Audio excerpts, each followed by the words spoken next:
This is Polk Jr. again with BlackListedTV.com, and this is Education HQ, where we talk about topics that concern the black community and the greater community in general. Today's topic will be the 2012 presidential election. I'd like to congratulate President Obama and Vice President Joe Biden for an astounding victory. They won the Electoral College. Surprising to me, they actually won the popular vote as well. I think that this is a big victory for America in general. It just shows how the country is changing, the attitude of the country and the actual face of the country. If you compare the two rallies, the concession speech rally from Romney and also the victory speech from Obama. Obama's actual victory speech, his crowd, the rally there, it actually looked like America. There were African Americans there, obviously. There were some white people, Asians, Indians, you name it. The face of America was there. If you look at Romney's crowd from his concession speech, it was primarily all older white men.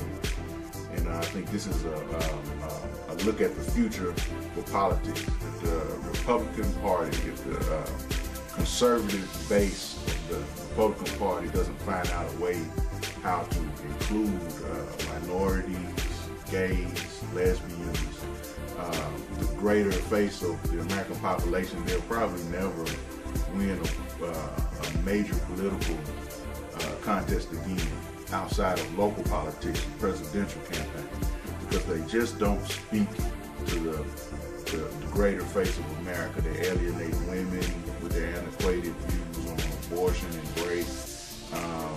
The younger people growing up today even think differently than I do as far as gay and lesbian issues. It's just not a big deal to them. Race is also changing in a way where the line is becoming so blurred that you can't really say what you used to want to say as an older white male without offending somebody, even if you think you know who you're talking to by the way they look, because you can't really know their past or their gene pool.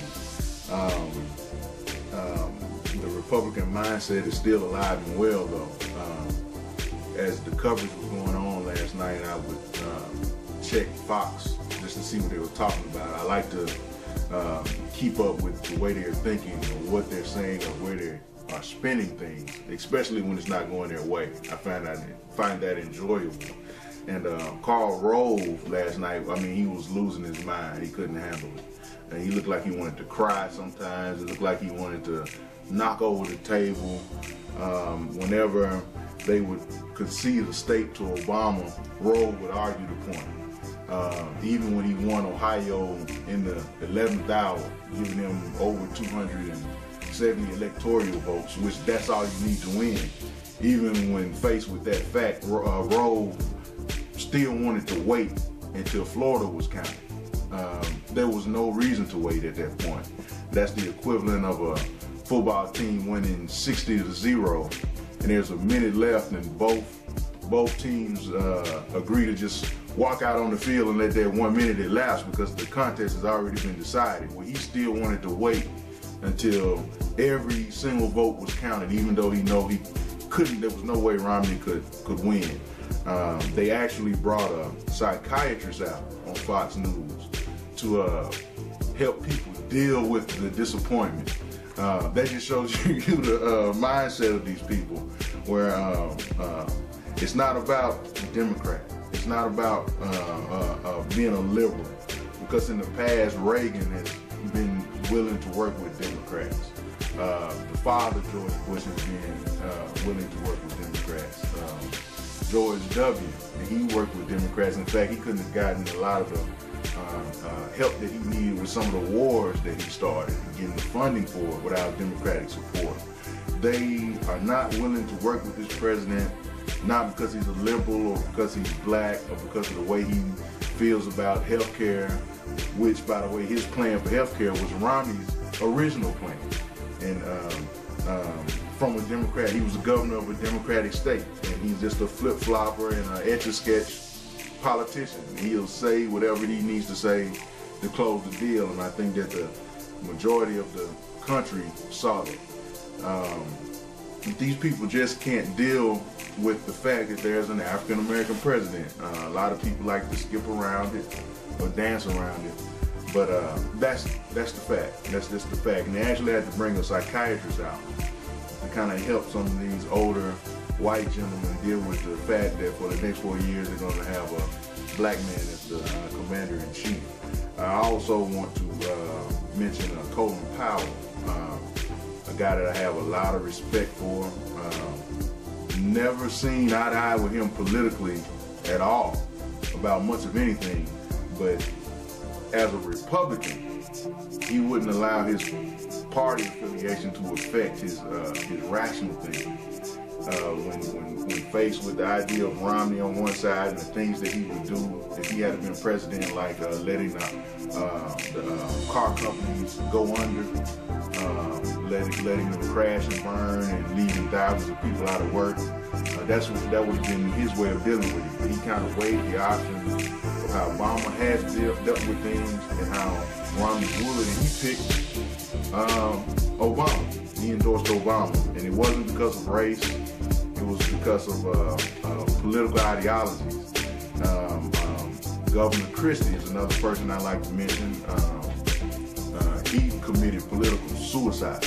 I don't know if you know that or not, but when he admitted that Obama was actually doing a good job, when he said that when people asked him, shouldn't you be out campaigning in the last few hours for Romney, he said, I don't give a damn about an election right now. I've got citizens here that are suffering, helping Romney get elected, won't help them in their immediate situation, but Obama should be out campaigning too. But he's actually here with me trying to help the citizens of my state of New Jersey.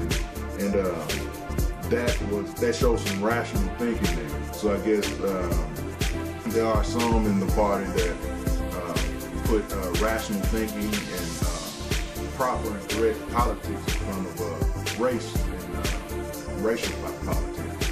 I also want to mention Tavis Smiley as probably one of the biggest disappointments of the last 4 years. Tavis Smiley is a guy, when I was studying in college, he was one of the guys that I liked, and I studied and I kind of read his books, and he seemed like a pretty sharp guy. I just don't understand why he would endorse Romney when faced with the issues, when watching the debates, when knowing damn well who would be best for his people in the community that even he came from. Tavis Smiley comes from Mississippi. That's my home state. A lot of people don't know that. And I just don't understand how he could bow, I guess, to the corporate pressures that give him funding to do what he does. He will put that before the best thinking or the best choice for his community and his people.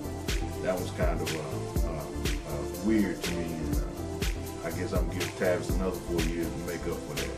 And I'm gonna watch him and see how he does before I totally, I guess, drop the hammer on, give brother a second chance. But I also would like to thank all of the organizations and the people that, as Obama put it, pounded the pavement and made phone calls and raised money and registered voters so that they could come out in full force and actually vote for Obama.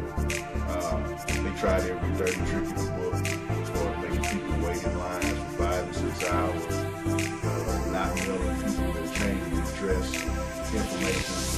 So when they changed their address, they actually went to the place that they should have gone. But since they didn't get the card that had the change of address on there, they actually went to the wrong place. So they tried every trick in the book. But when you register an overwhelming number of people, they can't trick them all. And some are going to get through, and right is always going to be right, and wrong is always going to be wrong. And I want to give a shout out to the Desert Dogs Marching Unit of Hella Temple 105 is Prince Hall Shriners. Which I'm the voter registration committee chairman. We actually registered over 200 people from Clarksville, Tennessee to Nashville, Tennessee, and all surrounding areas to register to vote. We actually gave a few rides to get some elderly people some photo IDs that were needed.